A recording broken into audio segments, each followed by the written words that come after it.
네, 브리핑 시작하도록 하겠습니다. 더불어민주당 수석 대변인 홍익표입니다. 오늘 당정청은 2018년도 제4차 고위 당정협의회를 개최하고 정기국회 입법, 예산, 국감 등 대책, 그리고 경제 현안 대응 및 민생 대책 등에 대해서 폭넓게 논의를 했습니다. 오늘 당정청은 더불어민주당 지도부가 새롭게 구성된 것을 계기로 협력과 공조를 더욱 강화하기로 하면서 다음과 같은 사항을 논의 결정하였습니다. 우선 정기국회 관련된 대책인데요. 당정청은 이번 정기국회가 문재인 정부 2년차 국민이 체감할 수 있는 성과를 가시화해야 하는 매우 중요한 시기라는 점에 인식을 함께 하였습니다. 이를 위해 당정청 간 긴밀한 협력을 통해 중점 법안과 예산안 처리 등 정기국회 현안에 체계적으로 대응하는 한편 당정청 간 공조 체계를 한 차원 높게 제도화하기로 하였습니다. 구체적으로 말씀드리면 고위당정협의회를 매월 1회 개최하는 것을 정례화하고 비공개 고위당정 모임을 매주 갖기로 하였습니다. 또한 정부는 당의 민생 법안, 규제 혁신 법안 등 중점 법안이 정기국회에서 성과를 거둘 수 있도록 노력해 줄 것을 협조 요청했으며 관계부처 합동 입법 상황 점검 회의 그리고 일일 상황 관리 등을 통해 법안별 처리 상황 등을 면밀히 점검 관리하기로 했습니다. 특히 오늘 본회의에서 이미 규제 혁신 관련된 몇 가지 법안들의 합의가 됐기 때문에 아직 최종적으로 협의가 진행되고 있지만 산업융합법, 정보통신융합법, 상가 임대차 보호법, 재난안전법, 건설기계관리법 등이 통과될 것으로 기대하고 있습니다. 한 가지 더 좀 추가를 하나 말씀드리면 당정협의와 관련된 내용인데요. 오늘 총리나 당대표, 그다음에 원내대표 등 모든 분들이 당정협의를 좀 더 상시화하고 정리하자는 차원에서 상임위별 당정협의회를 좀 더 정리하자 그리고 강화하자 이런 의견이 있었습니다. 그래서 상임위별 당정협의회도 가급적 월 1회로 정례화하는 것을 적극 추진할 예정입니다. 2019년 예산안과 관련해서 당정청은 일자리 창출과 서민생활 개선, 저출산 등 당면 문제 해결을 위해 재정의 적극적 역할이 필요하다는 것에 뜻을 같이 했습니다. 국민이 체감할 수 있는 변화와 경제 활력을 가져올 수 있도록 내년 예산안이 국회에서 통과될 수 있도록 당정청이 함께 최선의 노력을 다할 것입니다. 당정청은 국민적 염원과 시대 정신을 구현하기 위해 판문점 선언 등 판문점 선언의 비준동의가 필수적이라는 인식을 함께하고 이번 정기국회에서 비준동의를 재추진키로 하였습니다. 관련해서 야당의 초당적 협력을 다시 한번 촉구하는 바입니다. 아울러 11월로 예정된 여야정 상설협의체를 착실하게 준비해서 여야정 상설협의체가 진정한 협치의 틀로 지속 가능할 수 있도록 노력하겠습니다. 아마 11월 달부터 정례화될 수 있도록 지금 생각해선 분기별 1회 이 여야정 상설협의체를 운영할 계획입니다. 물론 이것은 야당 측과 좀 더 추가적 협의가 필요하다는 측면에서 당정 간의 현재 여당의 당정 간 협의에서 내용이고 야당 측과 논의를 해나가겠습니다. 다음은 경제 현안 대응 및 민생 대책 관련된 내용입니다. 당정청은 최근 수출 등의 성장세 지속에도 불구하고 국민들이 체감하는 민생 경제 개선이 다소 미흡하다는 점에 인식을 같이 하고 앞으로 소득주도 성장, 혁신 성장, 공정경제의 3대 정책 기조를 흔들림 없이 추진하면서 현장에서 체감할 수 있는 정책들을 속도감 있게 추진하는 데 역량을 집중키로 하였습니다.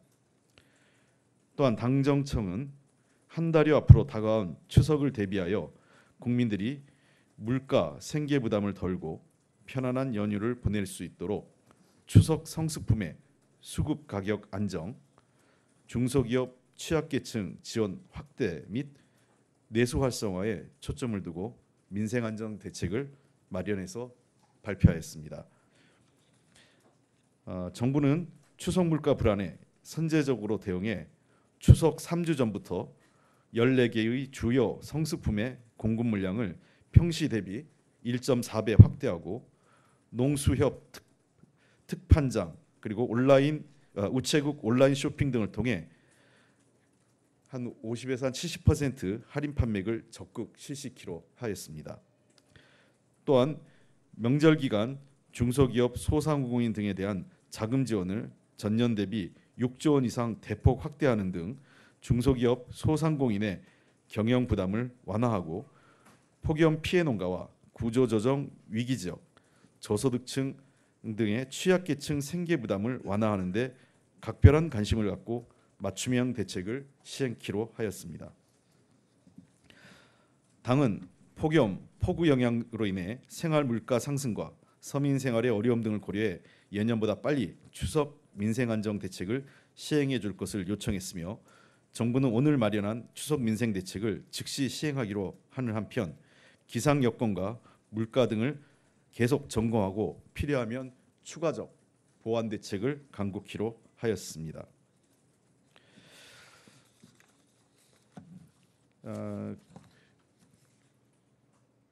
오늘 그 비공개에서 좀 더 중요하게 논의된 몇 가지를 좀 제가 첨언해드리면 아까 모두에서 말씀드렸던 이해찬 당대표께서 최근 부동산 시장의 투기적 요소에 대해서 우려를 표시하셨습니다. 그래서 종부세를 강화하는 그런 방안을 말씀하셨고요.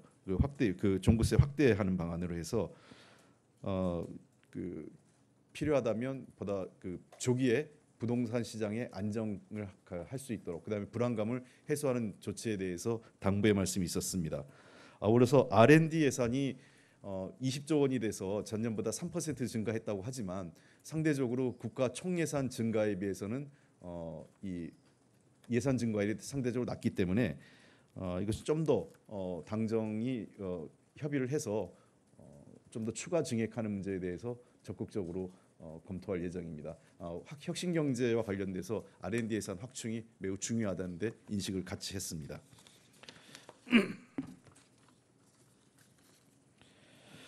그리고 오늘 이해찬 당대표를 비롯해서 이낙연 국무총리, 그다음에 홍영표 원내대표 등 모든 분들이 공감했고 공통의 지적이 있었던 것은 정책에 대해서 좀 더 정책을 마련하는 것도 중요하지만 그 마련된 정책을 국민들에게 적극적으로 홍보하고 그 사실을 좀 구체적인 내용을 좀 알리는 게 매우 중요하다는 지적들이 있었습니다. 그래서 이번에 마련된 추석 민생 대책은 물론이고 앞으로 경제 현안 등에 대해서 정책 홍보 전략을 매우 꼼꼼하게 갖고 특히 이러한 정책의 내용들을 성심껏 국민들에게 설명하고 설득하는 노력들이 매우 중요하다는 점에 참석하신 분들의 인식을 같이 참석하신 분들이 인식을 같이 했습니다.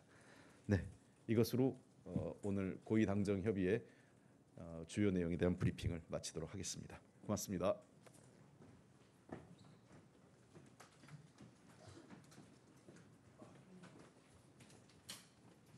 그러니까 당에서는 당대표 정책위 의장, 당대표 원내대표 정책위 의장 그리고 통상적으로 당대표가 지정하는 당직 사람들로 정해져 있습니다. 그래서 아마 사무총장은 아마 과거에도 했던 것처럼 계속 참석할 가능성이 높고요. 필요하다면 당의 경우에는 정조위원장이나 그 상임위원장 또는 간사분들이 그때그때 필요해서 하는데 고정 멤버는 당대표, 원내대표, 사무총장, 정책위의장 이렇게 보시면 될 것 같고 정부 측은 기본적으로 그 국무총리하고 국무조정실장을 기본으로 해서 사안별로 장관들이 오실 것 같아요. 그때그때.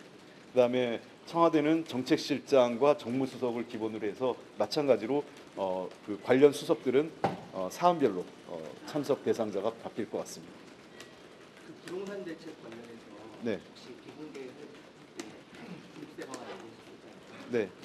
진전된 얘기는 그 추가적으로 진전된 내용이 많이 논의되지는 않았고요. 다만 그 아까 모두에서 대표께서 말씀하신 것처럼 부동산 시장에 대해서 예의주시하면서 조기에 안정화시킬 수 있도록 투기적 요인이 제거될 수 있도록 선제적으로 해야 된다 이런 정도의 말씀이 있었습니다. 그래서 그 자리에서 구체적으로 예를 들면 종부세율을 어떻게 조정하고 하는 그런 세부적인 대책에 대한 얘기는 없었습니다.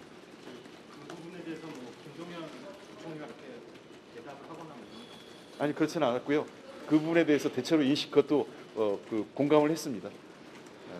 그래서 아마 세부적인 문제는 또 사안은 또 우리 김동연 부총리 사안이기도 하지만 국토부도 관할돼 있기 때문에 그 문제는 추가적으로 국토부하고 협의해서 다른 기회를 통해서 아마 당정 협의 또는 국토부에서 안을 마련해서 당과 협의해 나갈 것으로 보고 있습니다.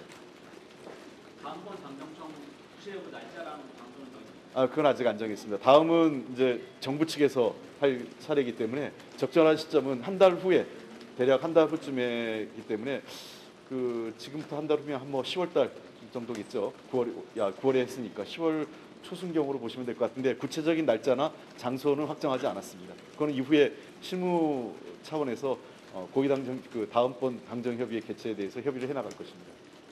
매주 비공식으로 진행하는 당정청은 멤버가 20보다 좀 축소되는 건가요? 아직 그거에 대해서 누가 할 건지는 확정은 안 됐습니다만 조금 더 아무래도 이 공개 당정청보다는 조금 더 줄어들 가능성이 있겠지만 아직 누가 참석한다 이것까지 확정되지는 않았습니다. 그것도 좀 당정청 간의 협의를 좀 해나갈 내용입니다. 앞으로. 근데 중요한 것은 모든 분들이 공감한 거는 당정협의회를 형식적으로 하지 말자. 좀 실질적으로 하자. 그리고 특히 상임위 당정협의회를 좀 강화해서 그거를 좀 매월 1회 정도 정리하는 게 어떠냐 하는 의견이 있었고 그래서 그걸 좀 강화해서 어떤 정책 현안이 정부의 안이 확정되기 전에 충분하게 정부와 여당이 좀 과정에서 정책에 대한 협의를 사전 협의를 좀 충분히 해야 된다는 것에 대한 인식을 같이 한 겁니다. 과거와 달라진 점은 더 자주 한다, 공개적으로 한다, 정례화한다. 그래서 일단 전체로 강화하는 건데요. 형식적으로 하지 않겠다. 실질적으로 하겠다. 예를 들면 과거의 일부 비판이 정책이 다 결정되고 사후에 한다 이런 비판도 좀 있었지 않습니까? 특히 사실은 좀 그렇진 않은데 일부 의원님들 입장에서 그렇게 느끼는 분들도 있었어요. 그러니까 예를 들면 정책위에 직접 참여하지 않는 분들 같은 경우는 느낌이 있어서 상임위별 정책 협의회를 좀 강화한다. 그리고 좀 정례화한다는 거고 그리고 그것을 사전에 정책이 확정되기 전 단계에서부터 협의를 한다. 이런 내용을 좀 강조가 됐습니다. 그리고 정책 홍보를 관련된 정책을 발표하는 것도 중요하지만 정책 발표 안에 홍보 전략까지 중요한 사안으로 담아서 국민들에게 적극적으로 알려야 된다 이런 말씀들을 많이 하셨고요. 제가 비행기 일정이 있어서 요거로서 마무리하겠습니다. 네, 자 고맙습니다. 네.